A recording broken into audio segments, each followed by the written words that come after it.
Bom dia, boa tarde, boa noite, seja bem-vindo, seja bem-vinda ao canal Imparável no YouTube e também ao Imparável Cast no Spotify. Tudo que eu posso te dar é educação. Sabe as palavras de sua mãe, Dona Toinha, servidora de nível médio do Ministério da Justiça, foram o norte da criação do meu entrevistado desta semana aqui no canal Imparável e no Imparável Cast. O auditor federal de Finanças e Controle da Controladoria Geral da União, CGU, ex-gran aluno e atual mentor do programa Gran Experts, o professor João Paulo Alexandre. Nascido e criado em Sobradinho, uma das regiões administrativas de Brasília, ele viu seus pais se separarem quando ele tinha apenas 5 anos. A partir daquele momento, sua mãe batalhou para criá-lo junto com seus 2 irmãos, praticamente sozinha e com as contas muito apertadas. Nunca faltou o básico, água, comida, moradia, mas a família não tinha carro e demorou para conseguir o primeiro computador. Inspirado pela trajetória da mãe, cuja estabilidade no cargo público permitiu a criação digna dos filhos, João Paulo escolheu o serviço público desde a graduação na Universidade de Brasília, onde estudou gestão de políticas públicas. Lá, ele amargou sua primeira reprovação. Não passou no programa de avaliação seriada, PAS, que é um substituto aqui que existe na Universidade de Brasília para o vestibular. Isso provavelmente foi em consequência de sua postura na escola, onde, segundo ele mesmo, era um aluno preguiçoso que fazia apenas o mínimo para passar de ano. Em sua trajetória como concurseiro, João teve que conciliar trabalho, estudos e os cuidados com a mãe, que infelizmente foi diagnosticada com câncer no pâncreas. Ele chegou a estudar muitas e muitas vezes dentro do hospital. Estudava pensando no tratamento e participava de todas as etapas do tratamento pensando nos estudos, segundo o professor João Paulo. Sua condição emocional prejudicou algumas vezes nesse contexto. Mas os resultados vieram e, além do concurso da CGU, onde trabalha atualmente, João também já foi aprovado para analista administrativo do Ministério do Planejamento, Orçamento e Gestão, para técnico de controle externo do Tribunal de Contas da União e também para auditor federal de controle externo, também do TCU. Vamos agora conhecer um pouco mais dessa história. Professor João Paulo, um prazer estar aqui com você hoje. Muito obrigado por aceitar o nosso convite. Obrigado, Gabriel, pelo convite. É um prazer estar aqui conversando com você e espero que a gente consiga ajudar outros concurseiros aí nessa caminhada. E antes de começarmos aqui, eu quero pedir a você rapidinho que assine nosso canal aqui no YouTube, ative as notificações, clique aí no sininho para receber em primeira mão todos os conteúdos que lançamos por aqui. Se você está no Spotify, siga esse canal para você, siga esse podcast para você também acompanhar os novos conteúdos. Professor João, você nos contou que sua mãe era servidora do Ministério da Justiça, de nível médio, e que ela inspirou seu interesse pelas carreiras públicas. Então, conta para a gente como é que foi sua infância em Sobradinho, Distrito Federal, e a partir de qual momento você começou a pensar em fazer concurso? Vamos lá. Eu tive uma infância assim comum de classe média em Brasília, mas uma classe média sem recursos, né? Como minha mãe era servidora pública, ela tinha estabilidade, nunca deixou faltar nada em casa, mas ao mesmo tempo a gente não tinha condições extraordinárias, assim, né? Meus colegas, sei lá, de escola saíam de carro, podiam sair final de semana fazer as coisas, tipo, quase nunca tinha dinheiro para ir no cinema, para fazer alguma coisa assim, né? Inúmeras vezes colegas chamavam assim, vamos dar um rolê de bicicleta.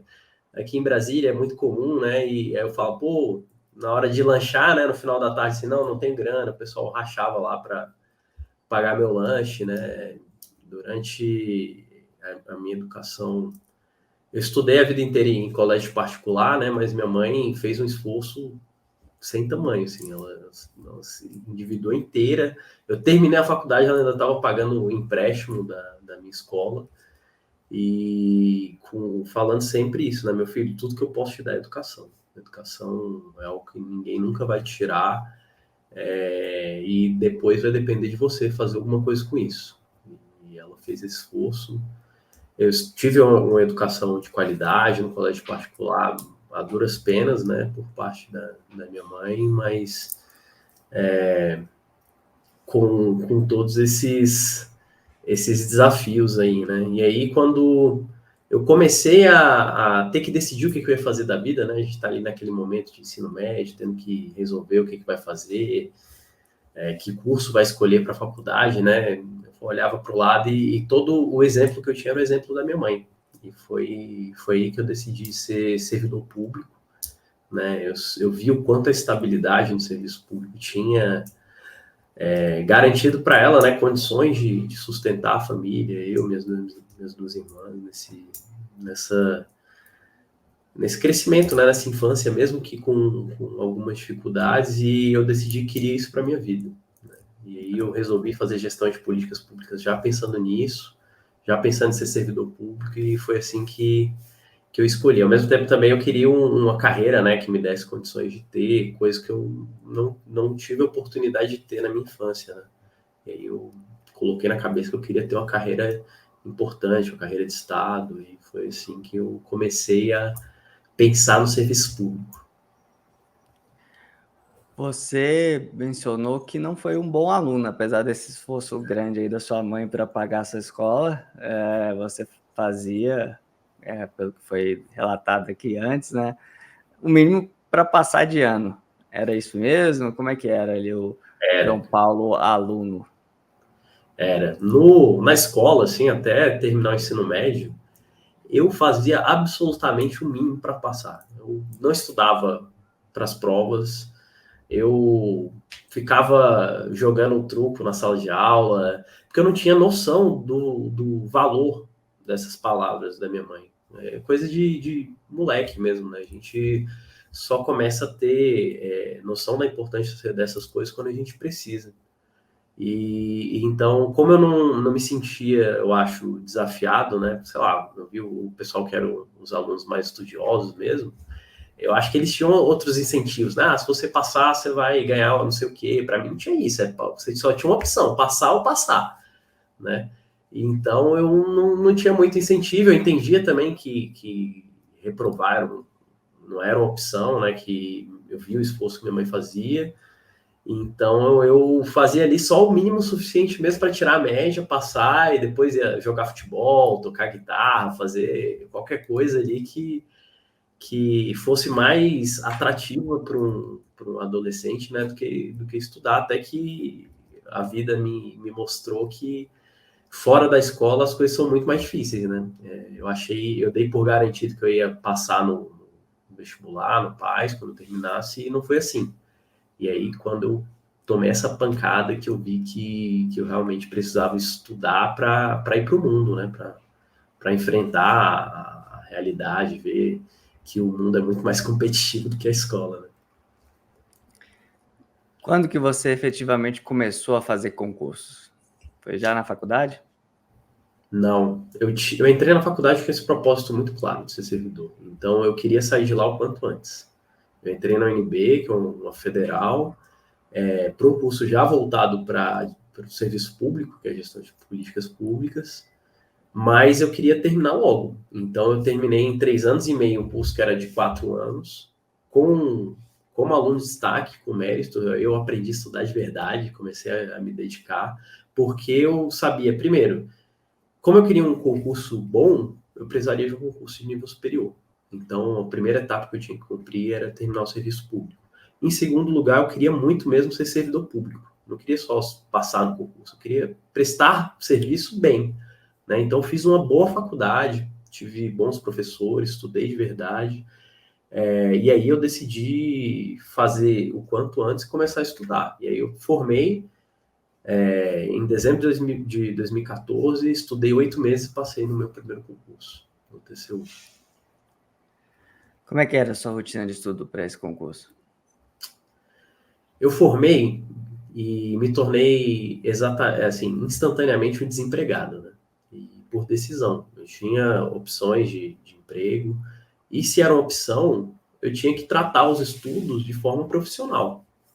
Então eu coloquei na cabeça que eu ia estudar como se eu estivesse trabalhando. Então eu acordava, tomava café e ia estudar como se eu estivesse trabalhando. 8 horas por dia, se precisasse fazer mais horas para fechar o meu cronograma, eu fazia. Então, eu tratava aquilo como um emprego, né?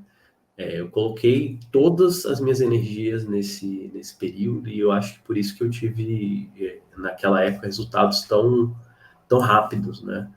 Não é comum passar em 8 meses, mas eu coloco isso como resultado de muita disciplina dessa rotina de estudos, tratar como se eu fosse um empregado mesmo, né? Só que eu estava trabalhando para o meu futuro.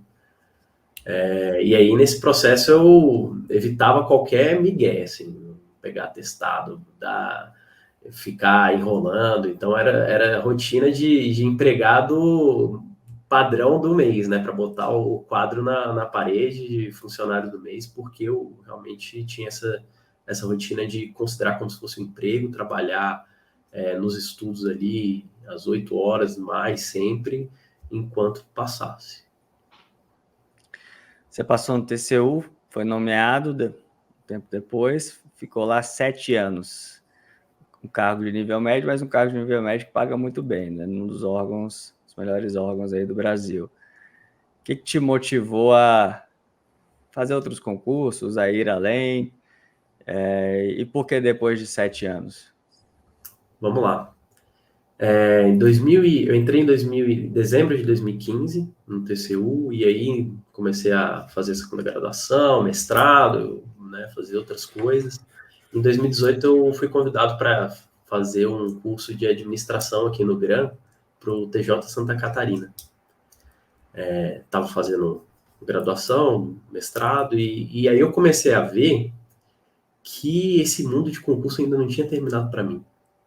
Foi justamente nessa experiência, assim. Então, nesse momento que eu estava aqui no GRAM, eu tomei a decisão de voltar a estudar para passar no cargo de nível superior. Porque era esse o meu propósito lá atrás.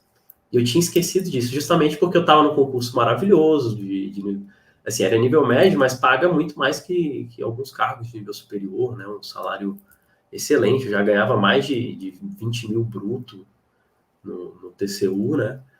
E nesse momento que eu estive trabalhando no GRAM para ajudar outros concurseiros, eu vi que eu podia buscar alguma coisa com mais significado para mim, né? E aí foi nesse momento que eu tomei essa decisão, né, de voltar a estudar para concurso. Foi uma decisão planejada, né? Mais uma vez, eu decidi terminar o mestrado, me organizar, eu precisava de um tempo, né? Porque era muito puxado para mim, e aí voltar a estudar. E aí foi justamente esse o caminho que eu decidi, tanto é que eu me afastei das atividades assim docentes, né? Deixei essa parte também que era um sonho para mim, né? Ajudar os concurseiros a passar. Deixei isso de lado para passar no concurso de nível superior. E foi nesse momento que eu decidi passar em outro concurso. E aí o foco foi primeiro TCU, né? Foi estudar para TCU. Você, como é que era essa sua rotina nessa segunda etapa? Mudou muito em relação ao primeiro concurso? Como é que você organizava o seu tempo, dividia as matérias? Um pouco ali do resumão aí das principais técnicas que você adotou. Olha, muda muito. Estudar para quando você está sem um emprego e estudar quando você já está trabalhando são coisas totalmente diferentes. E o meu começo foi muito frustrante justamente por isso. Porque eu tentei ser a pessoa que eu era em 2015.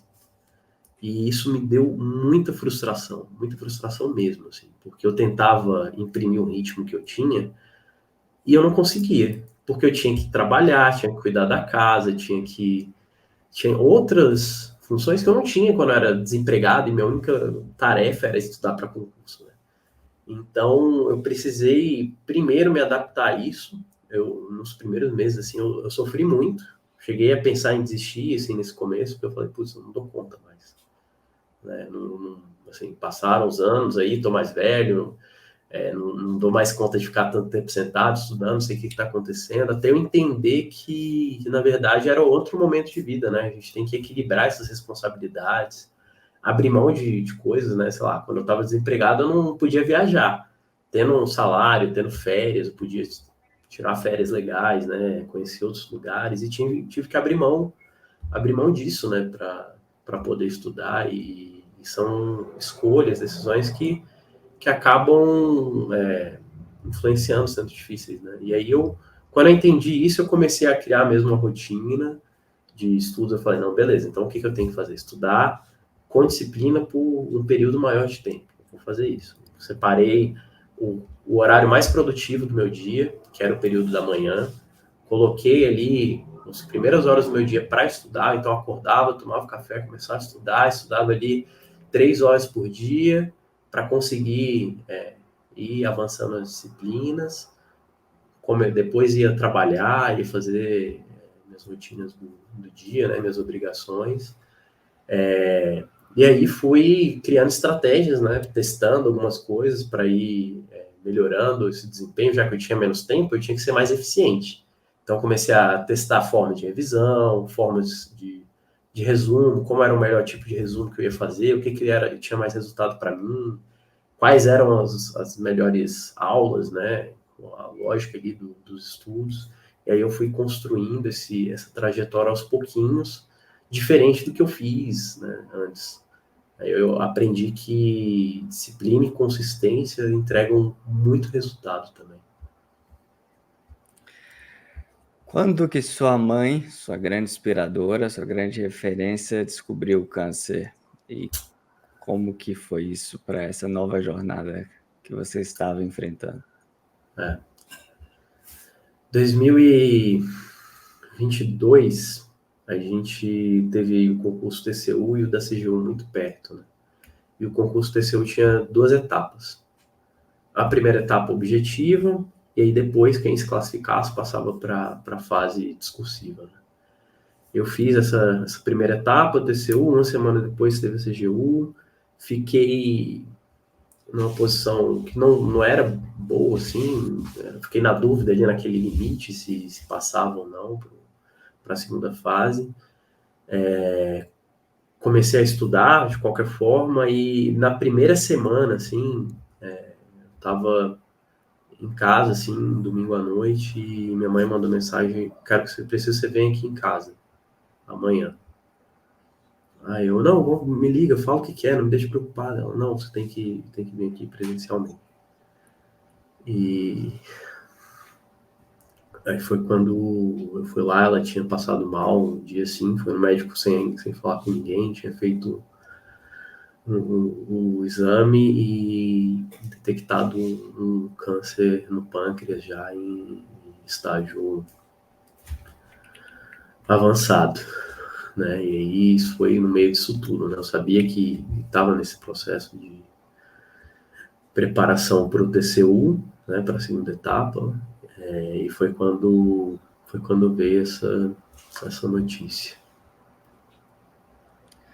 E você parou de estudar? Você estudou no hospital? Como é que você lidou com isso, né? Uma notícia tão difícil.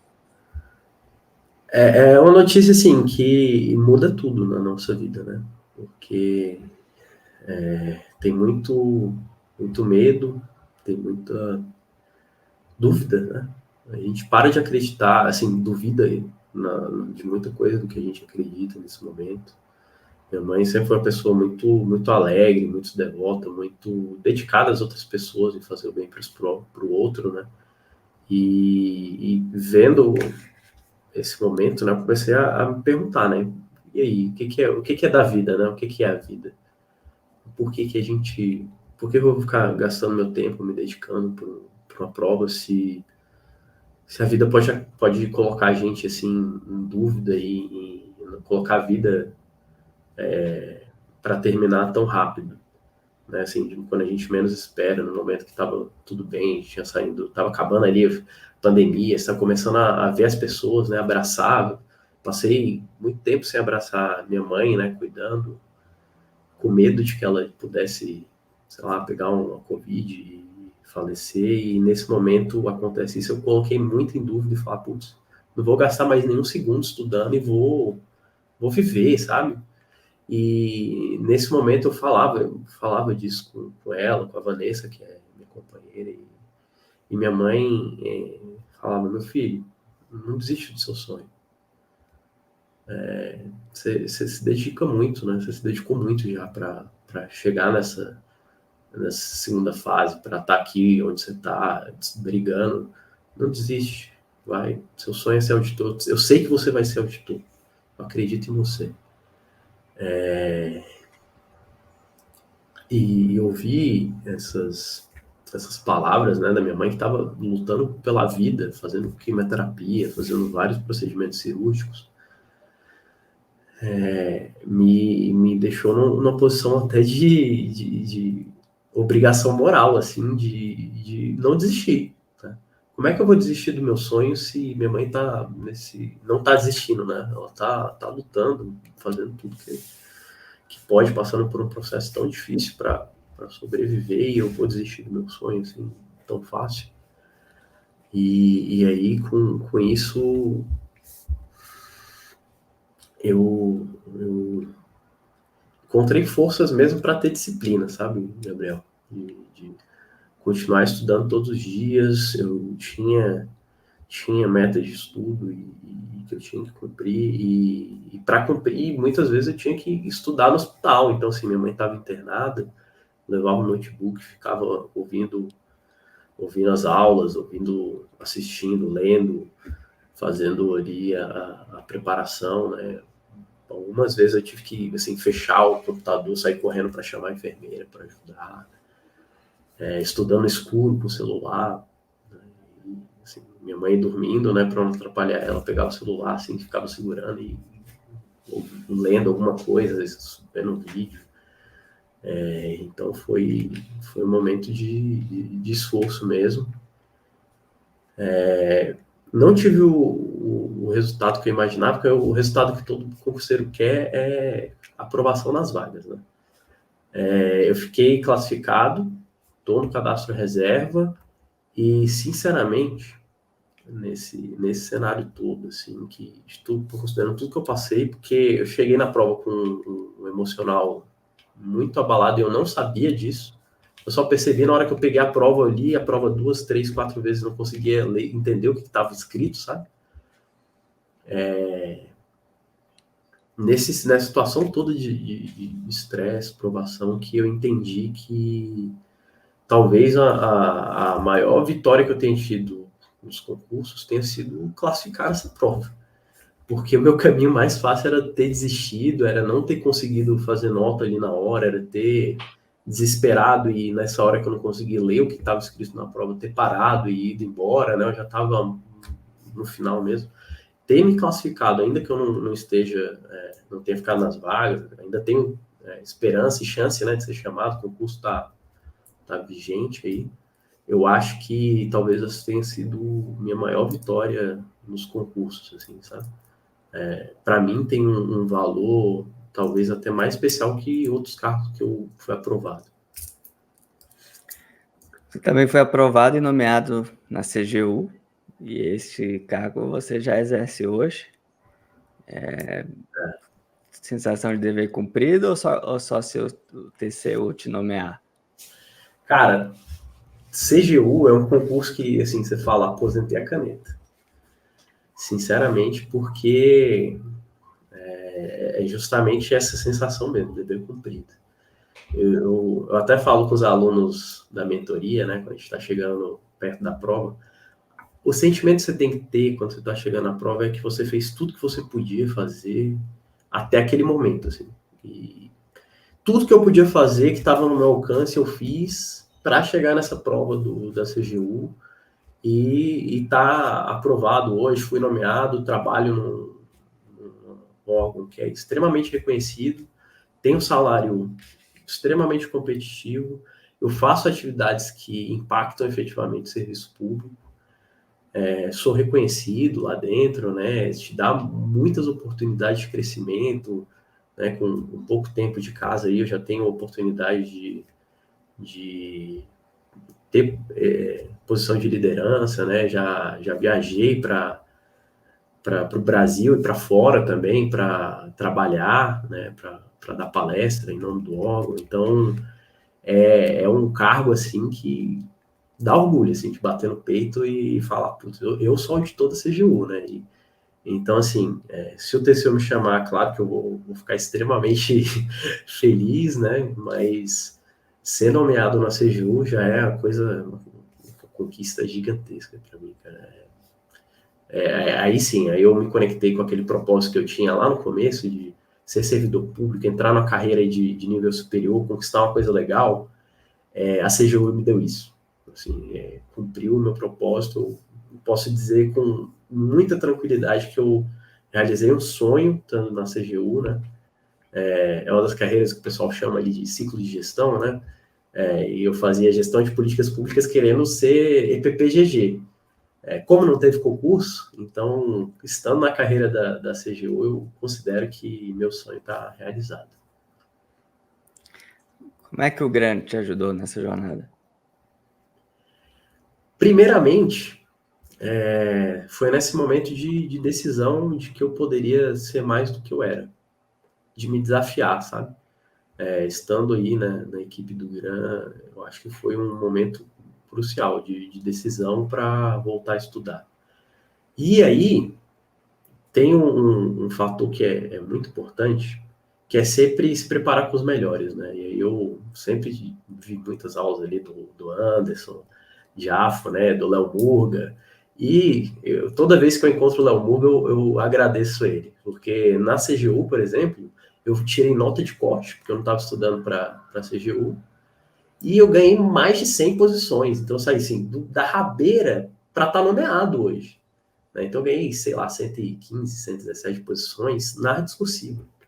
Né? E foi vendo as aulas do professor Léo Murga, porque me salvou o esqueletinho dele ali, tópico frasal, né? Até hoje eu lembro das aulas dele, sempre que eu encontro ele eu dou um abraço nele para agradecer, e se não fosse o GRAN nessa trajetória, colocando esse tipo de material de qualidade, investindo para que esse tipo de conteúdo esteja disponível para a gente, que é aluno, seria muito, muito difícil, né?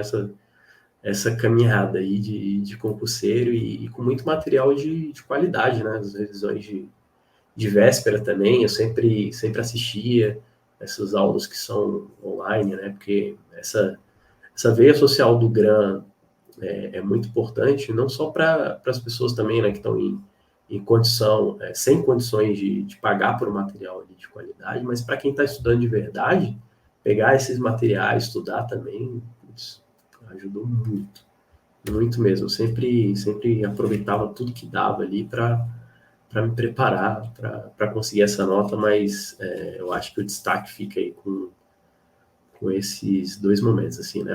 Porque é uma matéria importantíssima na área de controle, mas a redação, porque é o resultado mais prático para mim, é esse, né? Eu fui olhar ali, esse salto gigantesco que eu dei na minha nota.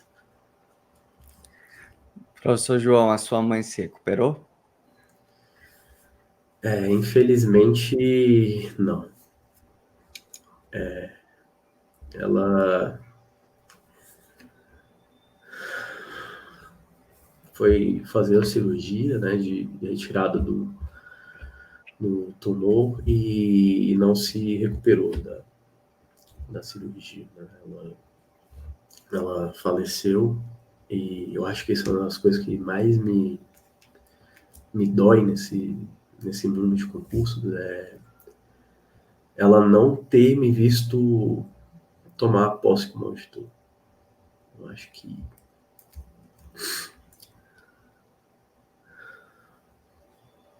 acho que esse é um buraco que eu sinto que eu nunca vou preencher, sabe? Mas o serviço público me permitiu também dar para ela todas as condições, né, de tratamento, isso. Ela nunca precisou se preocupar, ela teve o melhor atendimento que podia ter, assim, em hospital, não se preocupou com pagar nada de plano de saúde, mas ela não pôde ver minha posse, assim, não pôde ver pegar o crachá, assinar meu termo de posse. Eu sei que onde quer que ela esteja, ela tá orgulhosa. Ela soube que eu estava esperando a nomeação da CGU, pelo menos, e eu acho que isso é um conforto, assim, né? E onde quer que ela esteja, eu sei que ela está me acompanhando, está orgulhosa de mim, torcendo pelo meu sucesso, e faz parte da vida também. Meus sentimentos, professor. Obrigado. Parabéns por ser esse bom filho que cuidou muito bem da sua mãe até o último momento. E eu tenho a convicção de que ela sabia que você seria nomeado. Tanto que ela disse para você não desistir, porque ela já sabia que ia dar certo. Ela falava muito isso. Ela falava, meu filho, você vai ser auditor, acredita. E hoje eu tô aqui, né? Então, faz parte da vida. A gente tem que, de alguma maneira, aceitar, viver com isso, mas sempre pensando em seguir em frente. Minha mãe sempre foi uma pessoa muito alegre, então eu tento levar essa alegria que ela tinha para minha vida também. Professor João, se você fosse dar um conselho, um último conselho para quem nos acompanha hoje, talvez alguém que está passando por um momento difícil, reprovações, privações, dores aí de toda a natureza, qual conselho você daria para essa pessoa não desistir do projeto de mudança de vida por meio do concurso público? O estudo compensa. Lembre-se sempre disso, sabe?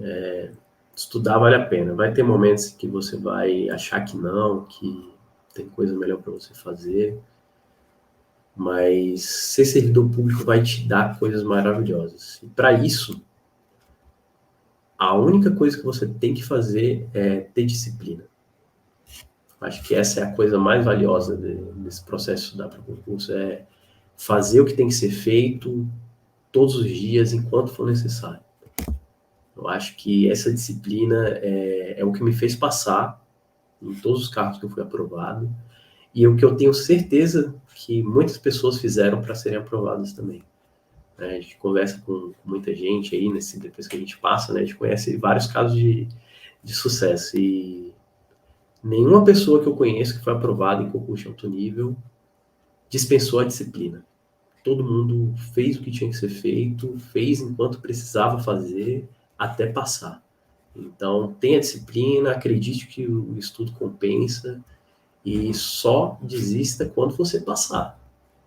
Eu acho que a mensagem final, acho que a minha dica é essa. E dica bônus, conte com o GRAN, né?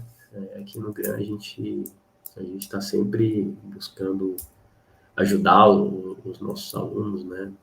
Não só por meio dos cursos, né? Mas está todo mundo sempre disponível para tirar dúvidas, ajudar, e eu me coloco aí também nessa lista.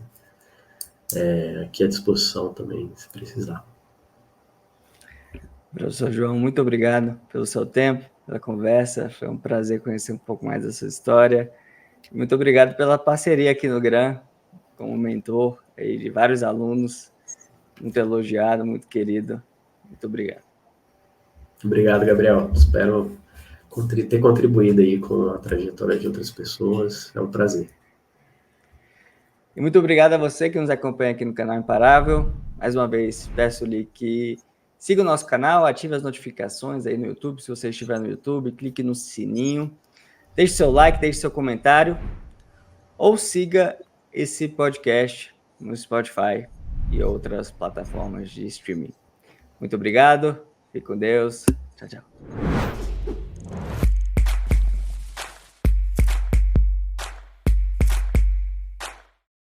Você quer assistir a conversas como esta, inspiradoras, de imparáveis que conquistaram seus sonhos e passaram por desafios muito, muito grandes? Então inscreva-se no canal Imparável, acompanhe centenas de entrevistas como esta E também assista aos novos depoimentos, às novas conversas, toda quinta-feira às 19 horas aqui no canal.